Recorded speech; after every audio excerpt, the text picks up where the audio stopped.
दो तंत्रिका कोशिका के मध्य खाली स्थान को कहते हैं सिनेप्स बोलेंगे। मेरुरज्जु से निकलने वाले मेरु तंत्रिकाओं की संख्या होती है 31 जोड़े। यदि एक मनुष्य में प्रतिवर्ती क्रियाएं नहीं हो रही हैं तो उसमें से उसके तंत्रिका तंत्र में कौन सा भाग क्षतिग्रस्त है? यदि एक मनुष्य के प्रतिवर्ती क्रियाएं नहीं हो रही है तो उसमें से तंत्रिका तंत्र का कौन सा भाग क्षतिग्रस्त हुआ है? तो इसका राइट आंसर हो जाएगा मेरुरज्जु। इसी को हम सुषुप्ना के नाम से जानते हैं।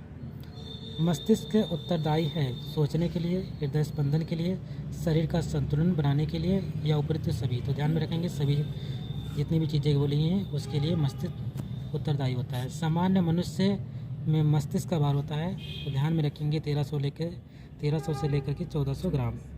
मनुष्य में मस्तिष्क का कौन सा भाग सर्वाधिक विकसित होता है?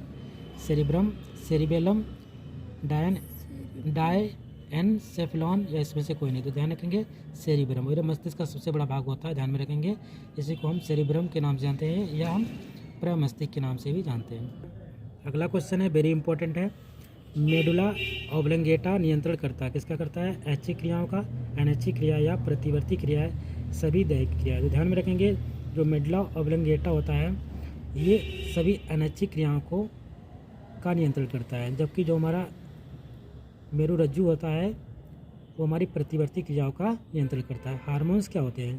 तो ध्यान में रखेंगे जितने भी प्रोटीन्स होते हैं सभी हार्मोन्स कहलाते हैं, और सभी प्रोटीन्स क्या के एंजाइम्स भी कहलाते हैं। कौन सा पदार्थ हार्मोन्स कोशिका विभाजन में सहायक है? ये पेड़ पौधों के लिए बात कर रहा है, पादप हार्मोन्स की बात कर रहा है। तो ध्यान रखेंगे जो साइटोकाइनिन होता है वो कोशिका विभाजन के लिए सहायक होता है।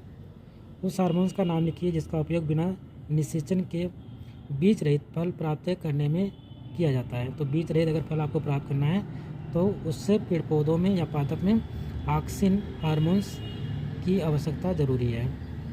पतझड़ से संबंधित हार्मोन्स कौन सा होता है? तो ध्यान रखेंगे एब्सिसिक अम्ल जो होता है ये पतझड़ से संबंधित हार्मोन्स होता है। और यहाँ पे जो एथिलीन दिया गया है, एथिलीन आपके फलों के पकने में सहायक होता है। निम्नलिखित में से कौन सा पादप हार्मोन्स है? तो ध्यान में रखेंगे इंसुलिन मानव के शरीर में पाया जाता है, थायरॉक्सिन भी थायराइड ग्रंथि से सिक्रेट होता है, एस्ट्रोजन मादा में पाया जाता है जीव जंतुओं में, और साइटोकाइनिन की बात करते हैं तो यही जो है आपका पादप हार्मोन्स होता है जो कि कोशिका विभाजन के लिए सहायक होता है। निम्नलिखित में से कौन सा पादप हार्मोन्स है? तो जिब्रेलिन जो होता है ये पादप हार्मोन्स होता है।